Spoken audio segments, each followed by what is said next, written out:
Hello, YouTube, and welcome to GNN. I'm your host, Galucia. Alabance is away on special assignment, but stay tuned for her special report on the post 3DS launch, which should be airing on Wednesday night.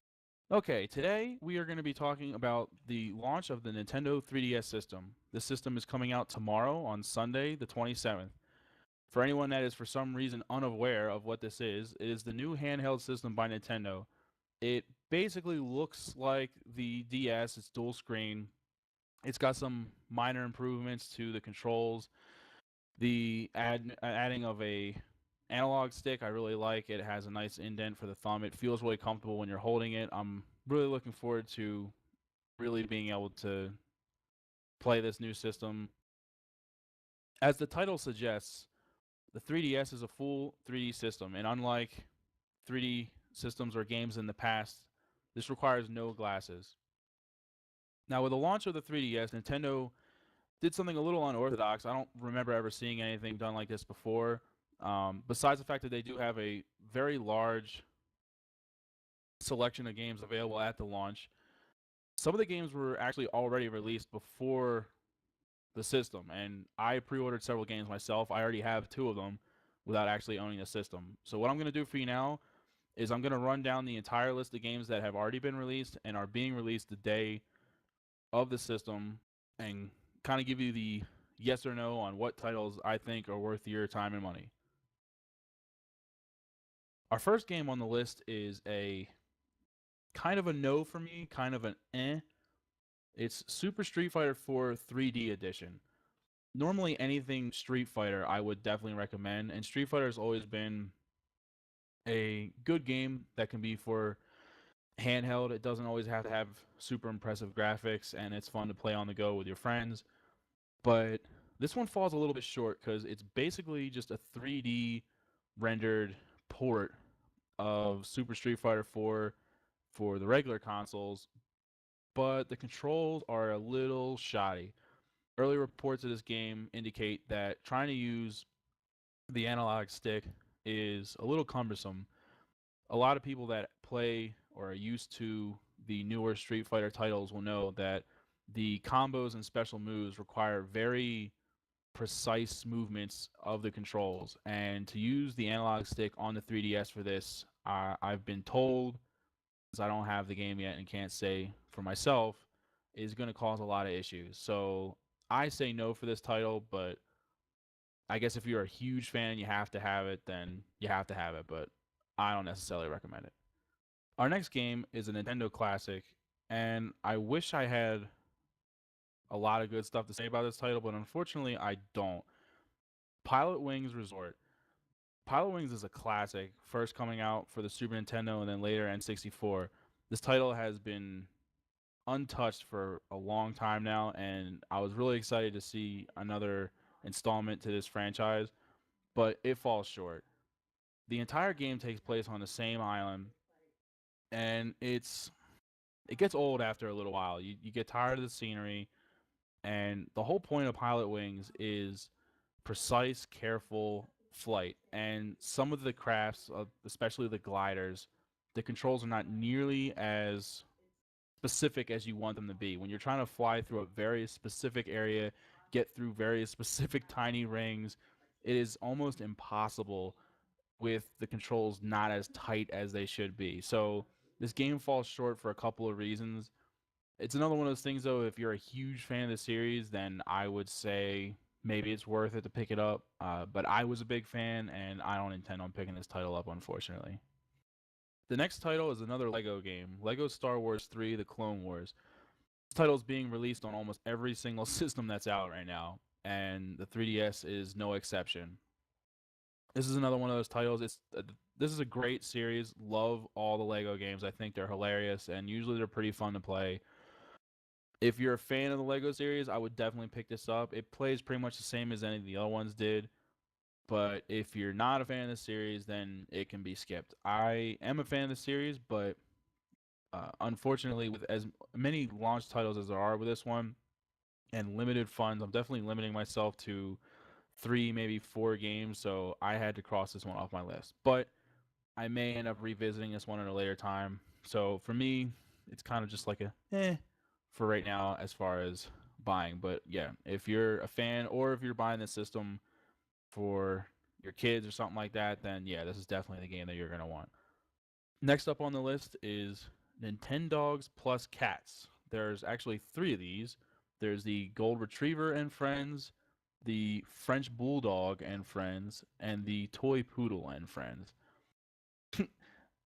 I obviously don't play these games.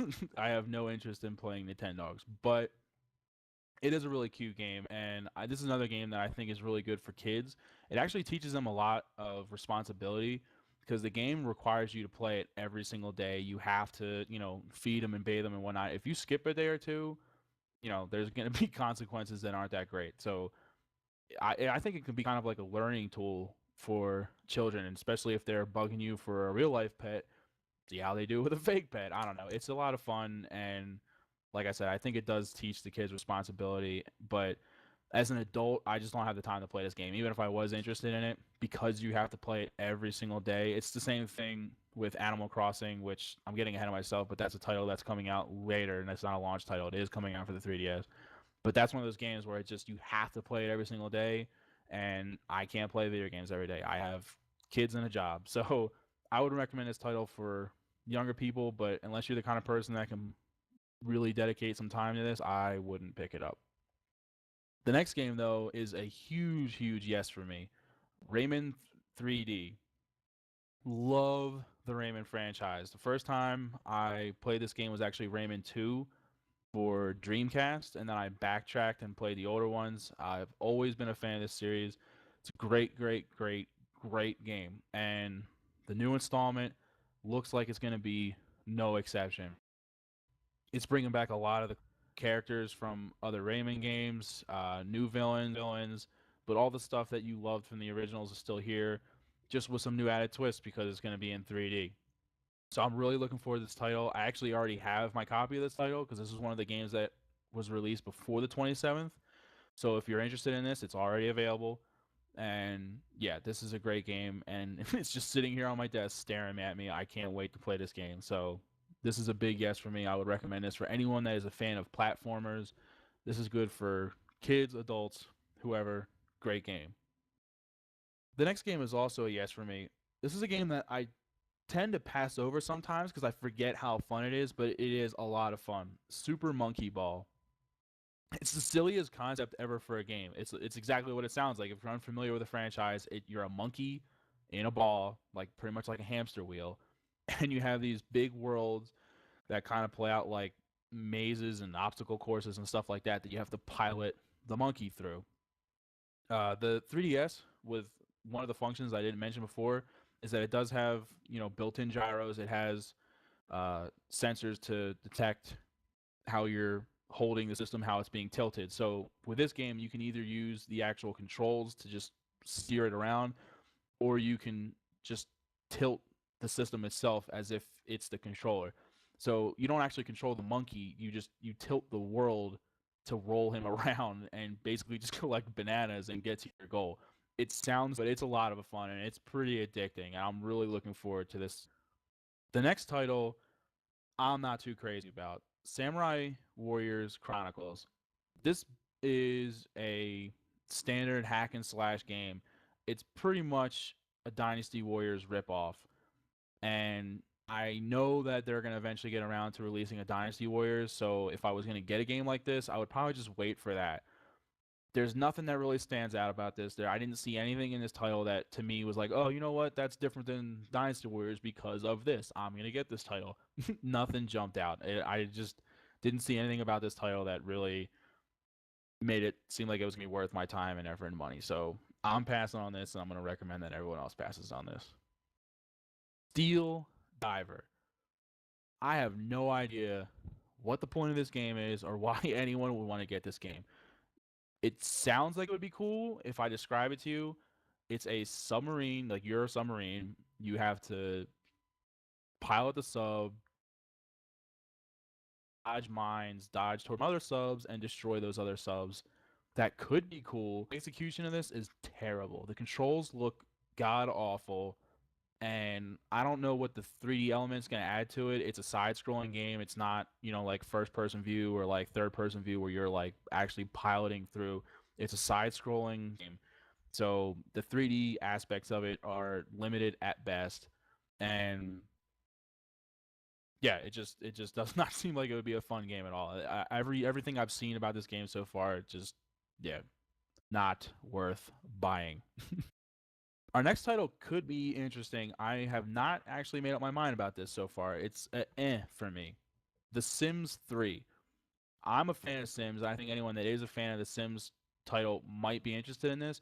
I can't quite figure out what is going to be different with this, with the adaptation of 3D.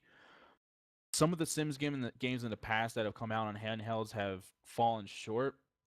It's a lot of game to translate into a handheld. For handhelds, if you're trying to port a game or come out with a game that's going to be similar to a console or PC title, you're going to have to water it down a little bit to make it fit in the system. You got the graphics aren't going to be as good, obviously. You don't have as much space available to do what you want to do for the game, so they always have to water it down a little bit. Best I can tell for Sims 3, I don't think they've really watered down the content that much. Just the graphical interface is going to be watered down a little bit, but the content seems to be all there.